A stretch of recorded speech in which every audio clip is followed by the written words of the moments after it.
Hello, dear nerds. This is Let's Talk About Myths, baby. I'm Liv, your resident nerd who's getting more and more excited by the moment for not only the end of this story, but what's coming next. Spoilers, his name is Odysseus and he encounters literally every cool-ass monster you could imagine. Cyclops, witches, sirens, you guys, just so many fun things. Anyway, we're not there yet. We still get to hear the insane ending to the story of Orestes and Electra and what results from their anger toward their mother and her new husband Aegisthus for what they did to the children's father, Agamemnon, who of course also killed their sister. Convoluted? What's convoluted? This is episode 46, Matricide Mania, Furies everywhere, the Oresteia, part 3. Where we left our intrepid siblings on the last episode of this series, Electra and Orestes plan to kill both Aegisthus, their mother's new husband, and their mother herself. But it is, of course, our badass and very, very angry Electra who will do the killing of their mother. They have with them Pylades, Orestes' friend, who doesn't really say much in the play Electra, but he's there, and the old man who rescued Orestes from Argos when the plotting of Aegisthus and Clytemnestra began those many years ago. Orestes, Pylades, and the old man have left to work through their end of the plot to kill Aegisthus. Electra, meanwhile, is waiting for her mother to arrive. Clytemnestra will be told that her only living daughter, Electra, has just been given birth to a son, and she'll be more than eager to visit her daughter and her new grandson. Screams are heard in the distance, and before long a messenger arrives to tell Electra that Aegisthus has been killed.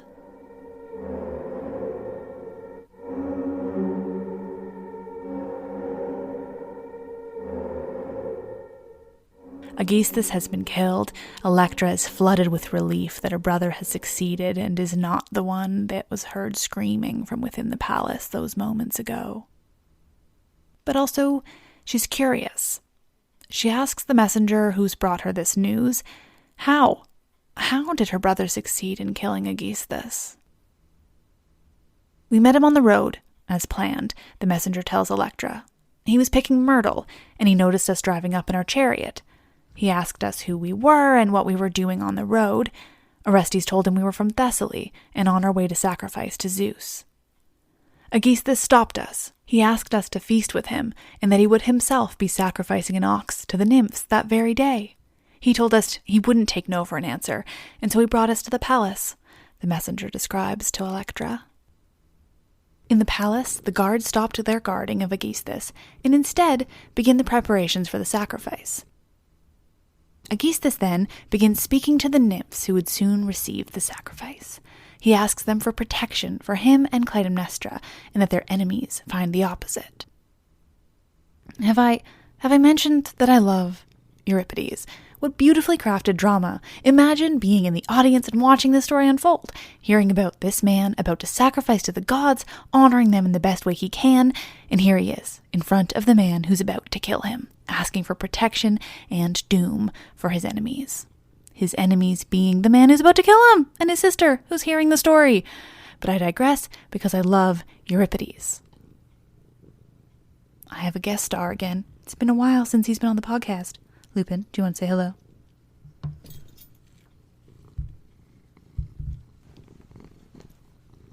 It's a snow day, so the cat's inside, and looking for a lot of attention. The messenger continues, telling Electra that after he'd prayed to the gods, Aegisthus pulled out a large knife and begins the sacrifice. And when it's done, he turns to Orestes and, handing him the knife, tells him that he's heard of the talent the Thessalians have in quartering animals. Ah, what a skill to be known for. Orestes, with a glint in his eye, takes the knife and cuts up the ox. Examining it, Aegisthus gets suspicious. He tells the man he doesn't know is Orestes that he fears a plot by none other than Orestes. Somehow he's able to tell Orestes is not from Thessaly in the way he takes apart this animal. And man, the lives of the ancient Greeks were something else. Am I right? I mean, how do they know that?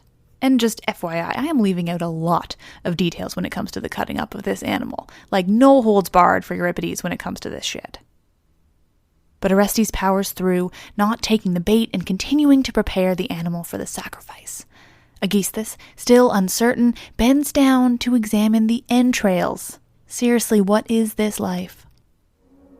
As Aegisthus is bent over, examining way too closely the bloody, nasty bits of a dismembered animal, Orestes raises his arm high above Aegisthus, meat cleaver in hand, and brings it down on his spine, breaking his back with a fucking meat cleaver.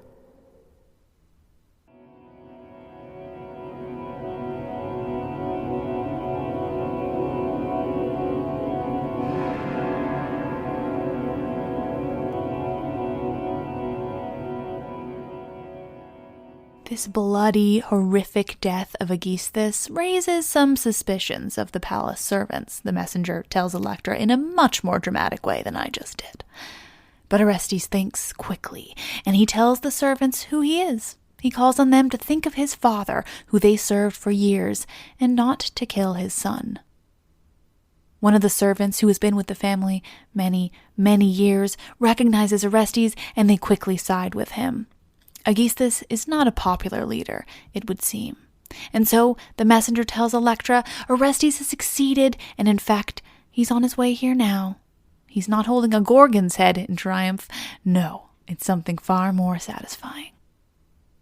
Orestes approaches holding Aegisthus' head. Euripides is awesome. Electra and her chorus of women are so thrilled that they'll soon see a bloody, nasty, severed head, and they decide now's the time to do a little dance. And dance they do. Finally, Orestes arrives with Pylades. He's holding a sack. Behind him, servants carry the body of Aegisthus. They're really making a show of this. Electra is thrilled, and she throws herself at her brother, praising him endlessly for doing away with who they call their father's murderer. They appear, for the moment, to have forgotten about their mother's role entirely. In triumph, Orestes thanks the gods and playfully throws Aegisthus' head at Electra's feet. Ah, brotherly affection. Electra looks down at her feet, where the head of the man she blames for her father's death and her own ruin stares back up at her. She has things to say to Aegisthus, things she's planned to say 100 times but could never say out loud to him. So she speaks. Electra tells Aegisthus what he's done to her family. She blames him for her father's death, for poisoning her mother against him while her father was away at war, for marrying her mother only moments after they'd killed Agamemnon, for orphaning her and Orestes and ruining them, for forcing her to marry this farmer, turning her from a princess to a peasant. Electra rails against Aegisthus, everything he did and everyone he hurt. It's quite the speech, but not one I can do justice here. The point is, Electra is mad, and she's fucking glad this man is dead and that his head is at her feet. When she's finished, they have the servants bring Aegisthus' body inside so it doesn't tip off Clytemnestra. And good timing, too, because only moments later, they spot her as she travels toward Electra's cottage.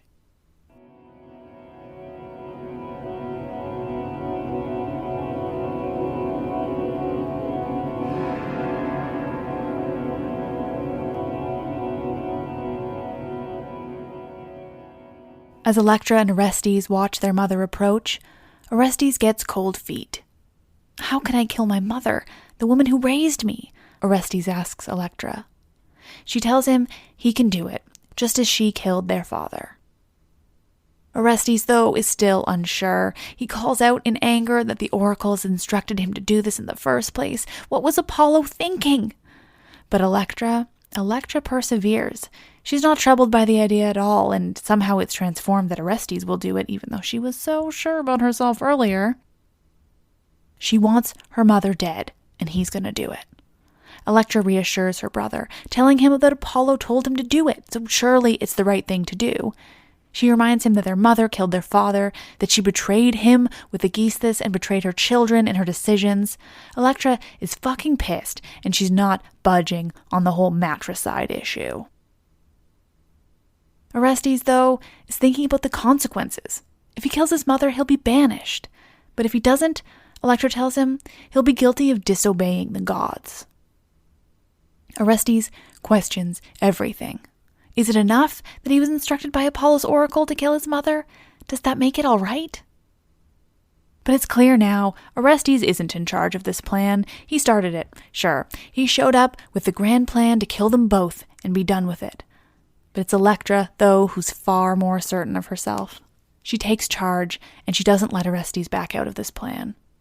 Finally, she instructs him to go inside and prep things, prepare the trap, just as Clytemnestra prepared the trap for Agamemnon.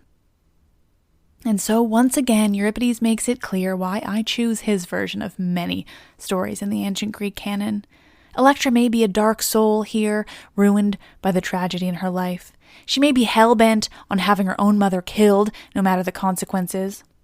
But she's still a she, and she's very much in charge. Here, Electra is a woman with agency. Sure, it's a dark fucking agency, and she probably should have found a way to just see a therapist instead of taking out her deep-seated anger in this way, but regardless, she's fucking in charge, and it's badass.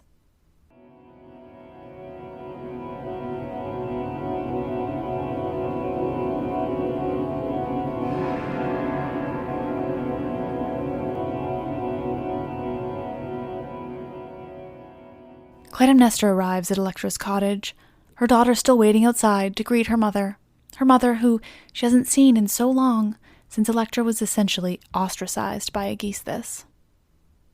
Clytemnestra greets her daughter, making a point of noting that the slave women she has with her are from Troy, that they're Clytemnestra's property in exchange for the daughter she lost. Electra gives zero fucks about that and greets her mother by repeatedly noting that because of Aegisthus, and because Clytemnestra and her new husband killed Electra's father, that she herself has become a slave, forced to live far below her station, forced into an entirely different life simply because of the choices of her mother. Electra does not hold back. But the apple doesn't fall far from the tree, and so Clytemnestra tells her exactly why she killed Agamemnon. Clytemnestra recalls to Electra what happened to Iphigenia, how when Clytemnestra married Agamemnon in the first place, there was no agreement on having to lose one of her children to him. How if Agamemnon had needed to kill Iphigenia to save their other children, or to save countless of other people, perhaps then it could have been more understandable to her. But no, he did it because Helen had run away with Paris and he wanted to wage war.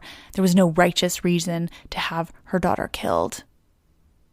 And not only that, Clytemnestra tells Electra, but when he returned from war, he returned with a woman he wanted to install as another wife. And that was it, Clytemnestra explains. But in return for his bringing back another woman, Clytemnestra found herself another man. But, she says, it's only ever the women that get blamed, or thought poorly of, for decisions like this. Agamemnon brought home another woman, but is that mentioned? No, just that Clytemnestra was with Aegisthus. It's never the men who started it in the first place to get blamed, never the men, even when they cheated first. Anyway, I love Euripides. Clytemnestra even poses an alternative history to this. What if, she asks Electra, it was Menelaus who was stolen off to Troy? Would she, Clytemnestra, have been expected to kill Orestes? How would Agamemnon have reacted if that had been the case?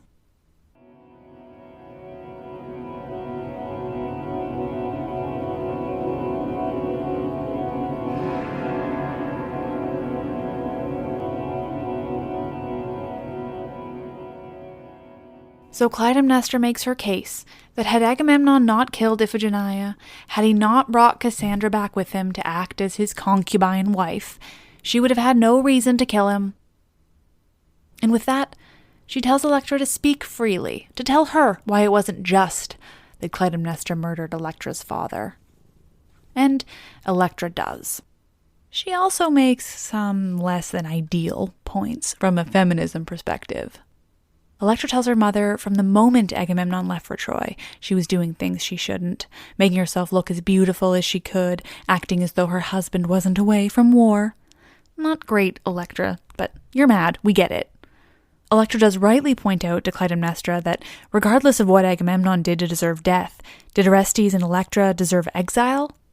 Aegisthus didn't receive exile for what he did. Instead, it was her own surviving children who were exiled. He got to live in the palace, their childhood home, whereas they were forced to live among peasants, a very different life than they'd had before. Electra finishes with this.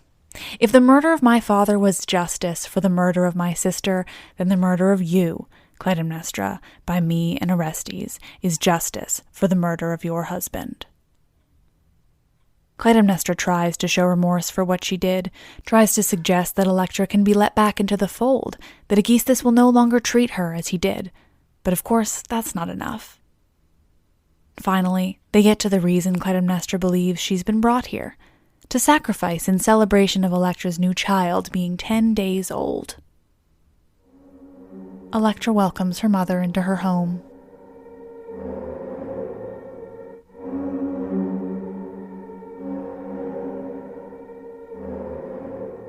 Once Clytemnestra is inside and Electra has followed her, screams ring out. The chorus recalls what's happening, murder for murder. The screaming continues.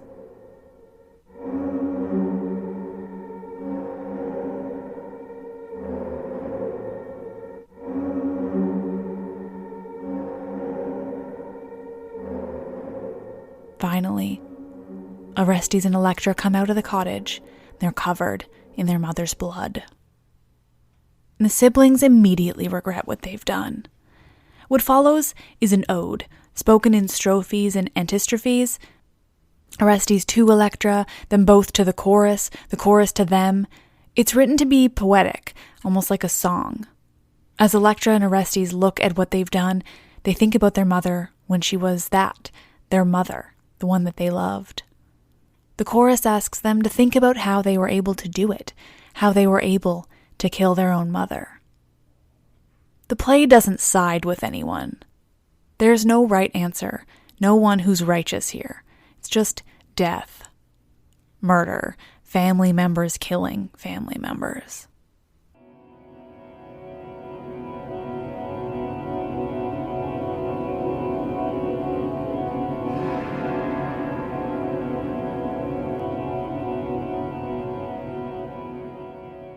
Bear with me as we transition to Euripides' other play, Orestes.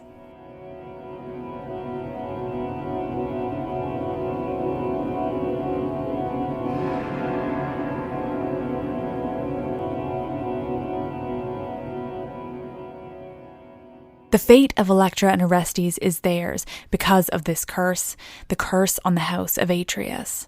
The curse of Tantalus and Pelops and Niobe and Atreus and Thyestes and Aegisthus and Agamemnon, and now Orestes and Electra.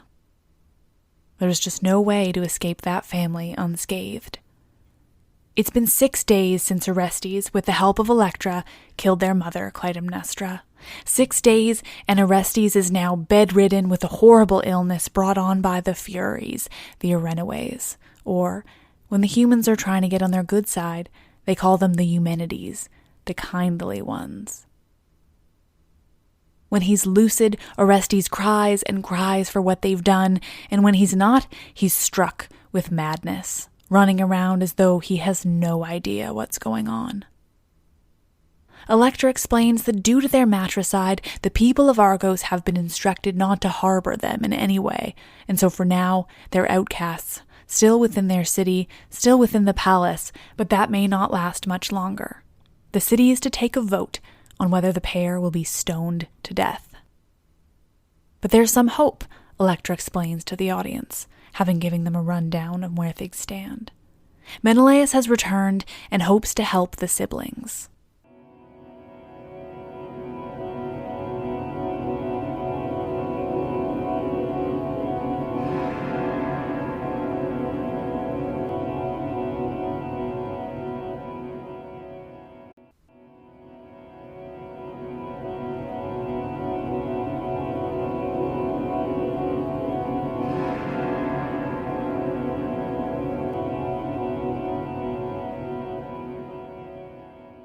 As Electra sits at the side of Orestes, who lays still as though he's already died, Helen enters. That's right, Helen, of all the trouble in the world, has been brought to Argos by Menelaus, though he's hidden her away from many of the people in the palace. And with them in Argos is Hermione, their daughter from long before the Trojan War. Helen is a bit of a bitch, honestly, and the first thing she notes to Electra is that Electra's still unmarried. So she's off to a good start, making up for, in a way, starting the biggest and longest war Greece has ever seen. She wishes to visit her sister's tomb, to bring some offerings, though she doesn't dare be seen by anyone related to someone who died in Troy. So her daughter Hermione visits for her, after Electra pretty rightly notes that it shouldn't be Electra who does it. Helen leaves, and Electra's found a new person to blame for everything that's happened. Though she's not the only one to blame. Electra has no qualms about continuing to blame Apollo and his oracle. The oracle told Orestes to kill his mother. That was clear. So why is he being punished as though this act was not requested by the gods?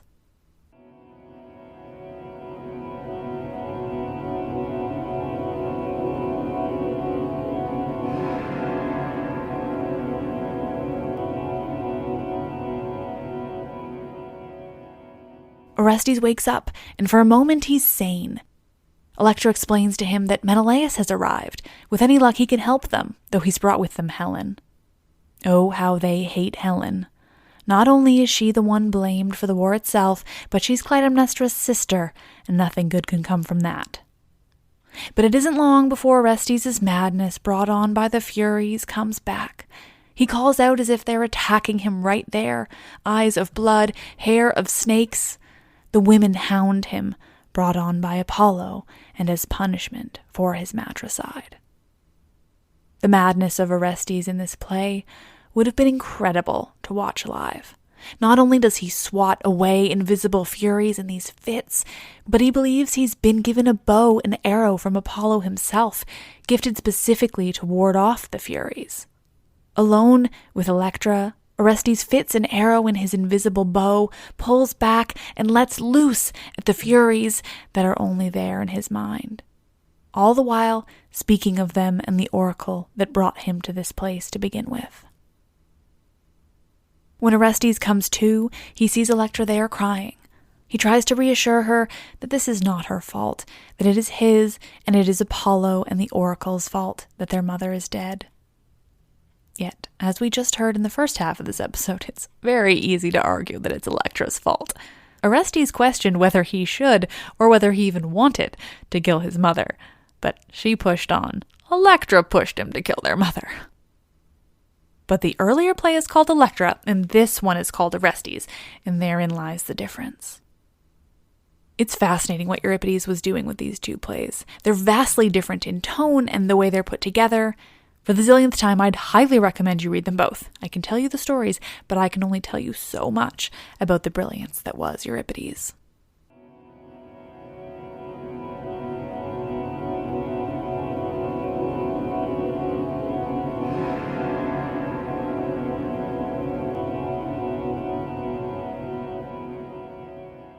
Finally, Electra leaves Orestes alone, but just for a while, and she enters the palace. And so he's left with his own thoughts, his own visions of the Furies, the Eumenides as he calls them. And I must say, in this translation, he calls them, quote, fast, furious, winged goddesses. I just found that a little too funny. I'd now like to believe this is where they got the title for the movies. That checks out, right? This begins a truly stunning speech from Orestes. I wish I could recite it to you, but, copyright and whatnot. But I can tell you that in preparing this, I did just read it out loud dramatically to myself, wishing I could do the same for you. But what that brought me in reading the last line is a memory I hope is true. The last lines of Orestes' speech are another callback to the curse on the house of Atreus that began those generations ago with Tantalus and, quote, thanks to that first union from the gods. If I recall correctly, this line led to a discussion in one of my favorite classes in all of my undergrad, a Greek drama class I've mentioned in the past and where we covered only variations of this story. And so we discussed what Euripides meant by union here, as there was certainly no marriage between anyone related to Tantalus and any of the gods. And so Did union mean when Tantalus caused a part of his own son to be eaten by one of the gods? Was the union quite literally a god being unified with a mortal by consuming his flesh? A rare moment where I straight up miss university. But I digress a little too much, I would say, and so I'll bring us back to this story by noting that here, after this incredible speech by Orestes, Menelaus enters.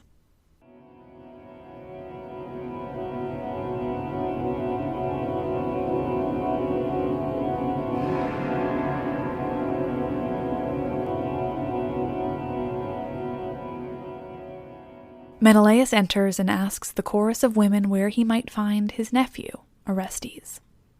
Orestes, though, is just off to the side, and before the women can point a finger, he runs up and wraps himself around his uncle's legs in the supplicant position. Menelaus has heard of what's happened to his brother Agamemnon and to Clytemnestra in return, and Orestes doesn't mince words. He's eager to admit to his crimes to Menelaus in an attempt to find some sort of salvation with his uncle, King of Sparta. The two discuss what's happened, how Orestes was told by the oracle to do the deed, and how he's now being haunted by the Furies, the Eumenides, in exchange for the matricide he committed. But this whole affair appears to warrant all the drama you can imagine, because now another man arrives, Tyndareus, father of Helen and Clytemnestra. He's there to speak with Menelaus, but of course he immediately spots Orestes and is pretty annoyed to see him there, given he's so recently killed Tyndareus' daughter, Orestes' own mother. Menelaus being, well, you remember him from the war. He stands up for Orestes, noting that Agamemnon is his father, and so Orestes is his nephew, and he's there to listen to him. Now, Tyndareus is no saint. His speech to Menelaus and Orestes is something else. He notes that, sure, his daughter killed her husband, and that was pretty awful, but that she should have been exiled as usual, rather than killed, and fine, he's not wrong there. But then he brings up Helen out of nowhere, calling her a vile woman, and that he basically hates her too, so maybe this dude shouldn't have had daughters. And fine, his wife did have sex with a swan and then laid some eggs, and from those came 4 children, and fine. There are a zillion different myths that tell a zillion different versions as to who was actually Tyndareus' child, but even in this rambling nonsense of mine, he's still kind of a dick. Orestes tries to defend himself, but Tyndareus isn't having it. Before he leaves, he emphasizes to Menelaus the strength of his anger at this situation. He tells Menelaus that if he remains and helps Orestes and Electra out of this, he's no longer welcome in Sparta at all. Because I guess Menelaus is king, but Tyndareus is still there and in control somehow?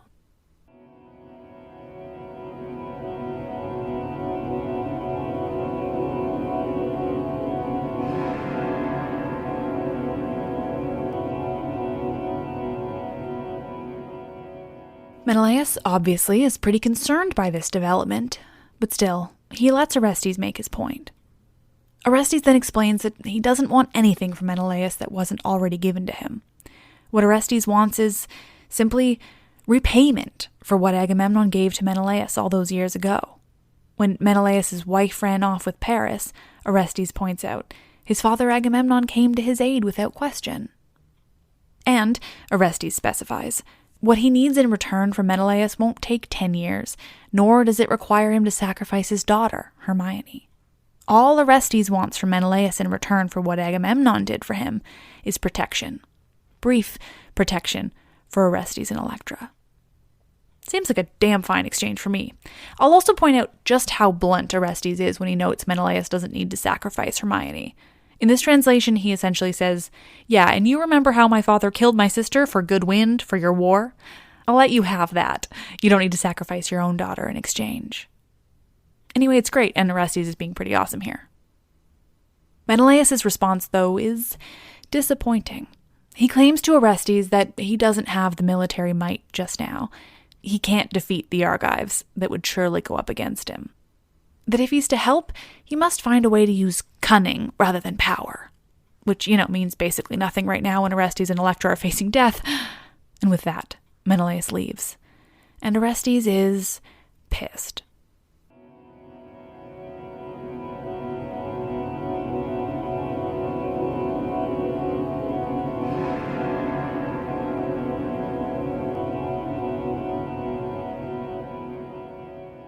The people of Argos vote. The siblings are to die. But Orestes catches them just after and convinces them not to stone them to death, but that he and his sister will kill themselves instead. Orestes and Electra deal with this news, finding some solace in each other. And Orestes' friend Pylades, he's still there too. And if he was almost entirely silent in Electra, he's got some things to say now. Pylades proposes that, in exchange for Menelaus refusing to help Orestes and Electra, they kill Helen. Because, at this point, why not?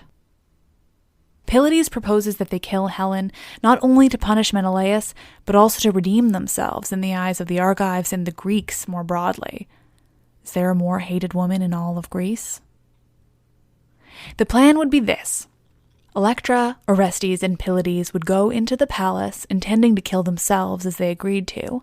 They would encounter Helen and explain to her what's happening, that they are being forced to die. She would, they assume, at least pretend to be upset for them, at which point they would whip out the swords they'd have hidden in their clothes and bam! Super dead Helen. The assumption then is that Orestes would no longer be considered a mother killer. Instead, he would be lauded as having avenged all the fathers, sons, brothers, husbands who died in Troy, all on behalf of Helen. It's a super fucking dark plan, if I'm being honest.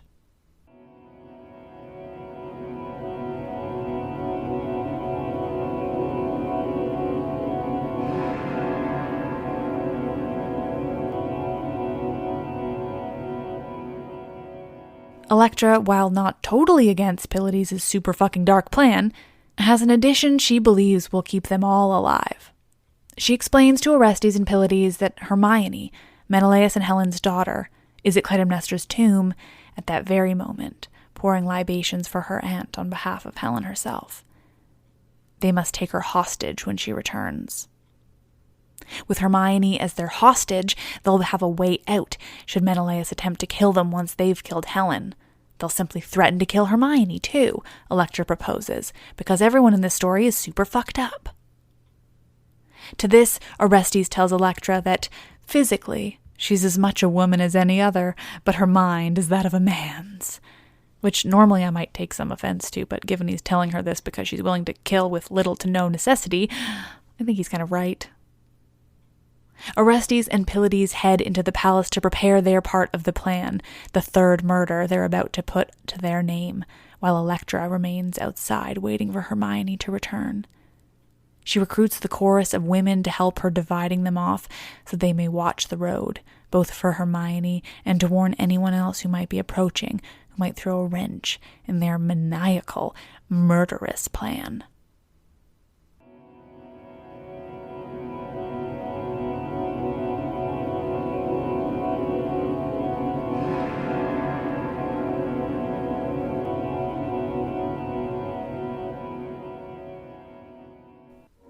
Before long, screams echo from within the palace. Once more, we hear a woman crying out as she's being murdered by Orestes. This time, it's Helen screaming out for Menelaus, who is far from earshot. Meanwhile, outside, Electra and the chorus hear this and they start singing a song about killing Helen, because this is one of the darkest stories in Greek mythology, and as a result, one of my favorites. They make up a song and sing and dance to it while a woman is being murdered inside. As her mother is being brutally murdered inside, Hermione approaches, fresh from Clytemnestra's tomb. Electra stops her, telling her the news that she and her brother are to be put to death. Hermione's a nice girl who doesn't deserve any of this, not to mention her name is Hermione. And she's very sad for Electra and Orestes, treating them like the family they are. But Electra's pretty damn sociopathic at this point, so she has no problem guiding Hermione indoors where her mother has just been killed and where she's to become a hostage. Have I mentioned that I love Euripides? It's not always because ladies have actual roles in society. Sometimes it's because he writes the most fucked up versions of stories.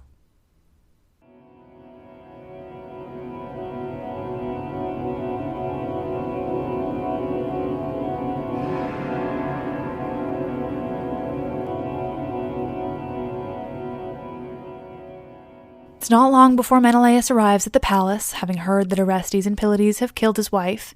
As soon as he does, Orestes and Pylades appear at a tower above where Menelaus stands. They have Hermione with them and are holding a sword to her throat.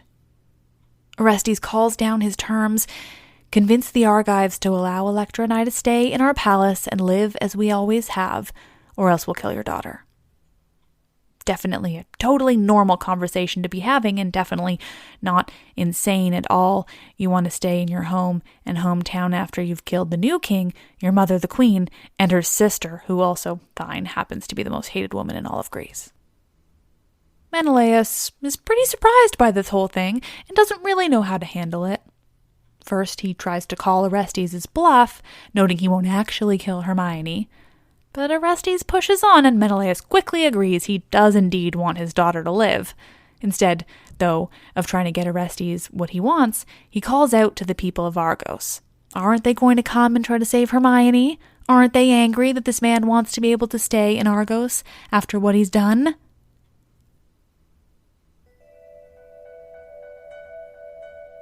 Oh, would you shut up? A booming voice calls, though I'm paraphrasing a little, as Apollo himself appears above. With him is Helen. First, Apollo says, turning to Orestes, would you take your sword away from that poor girl's throat?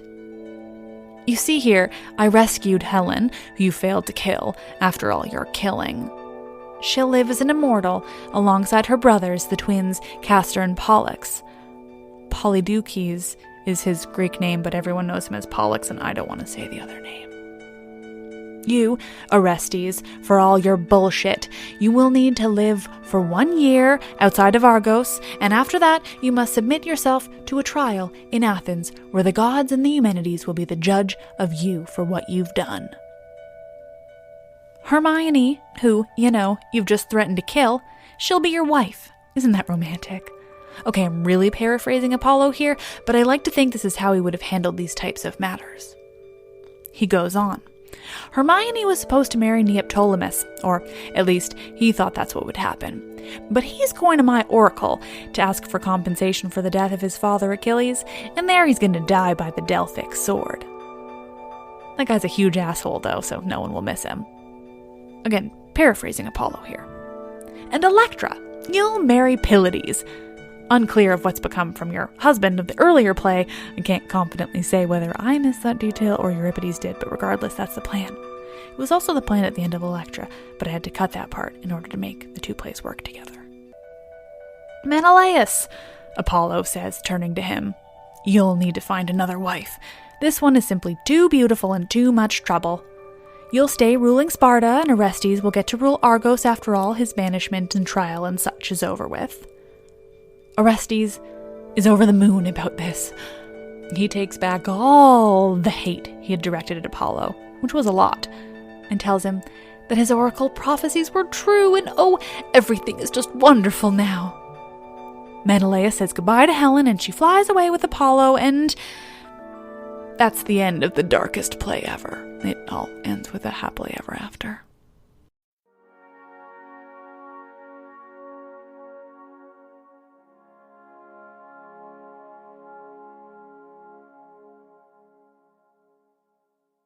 Thank you all for listening. As usual, you're all lovely people, and I can't believe I get to come into your lives every week with a story from my favorite topic in the world. I know I've complained a bit about how much work this all is, and don't get me wrong, it is. But it's also the most lovely thing to have this many people waiting patiently for the next episode. Seriously, you guys keep me going. This episode was, once again, based primarily on Euripides' plays Electra and Orestes. This episode is really half and half, including some finagling to make them fit together as they're both two separate pieces. Electra has an end that does not mesh with Orestes at all, but I made it work. My copy of Electra is translated by John Davie, and my copy of Orestes is translated by Robin Waterfield. I will note that in order to put these two plays together into one coherent story, like I said, the ending of Electra needed to be changed. It ends in a way that could make it a standalone, and so when you turn it to Orestes, much of what's described at the end of Electra doesn't actually happen. For instance, different gods tell Electra to marry Pylades at the end of Electra, and then Apollo just tells her to do it again at the end of Orestes. I'd highly recommend you read them both anyway, because Euripides is awesome, but also because of a dramatic device that exists in many Greek dramas. You'll have heard this term before, deus ex machina. It's used now to mean ghost in the machine, but what it really means is God in the machine, and was originally used to refer to this device. Gods appear at the end of a play to force a resolution, whatever it might be. In the end of Electra, Castor and Pollux, the twin brothers of Helen and Clytemnestra who've been deified, appear to tell Orestes and Electra how to handle what they've just done. And, of course, Apollo appears here using the same device. Often it's the only god's appearance in Greek dramas, and frankly I love it, though it does kind of wrap things up in a bow in a funny way. Everything was kind of in the middle of happening at Orestes there, and then, bam, Apollo's here, it's all over. As I mentioned in previous episodes, you can also refer to Aeschylus' Oresteia, which are 3 plays about this story, or Sophocles' Electra and Orestes. They all wrote their own versions with certain details changed.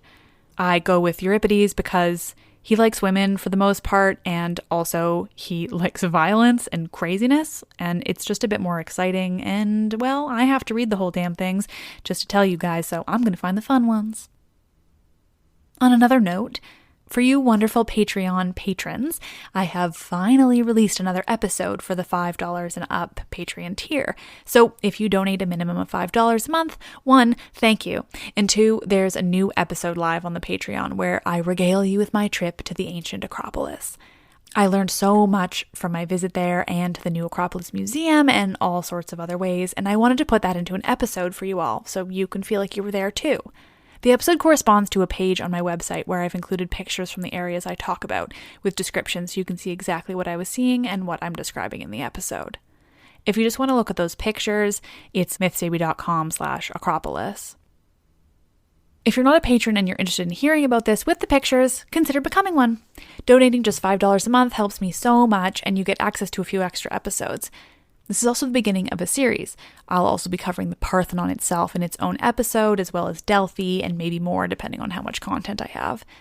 I'm also working on getting out the episode on the movie Troy, where I talk about both how attractive many of the men are and how weirdly romanticized the whole thing is.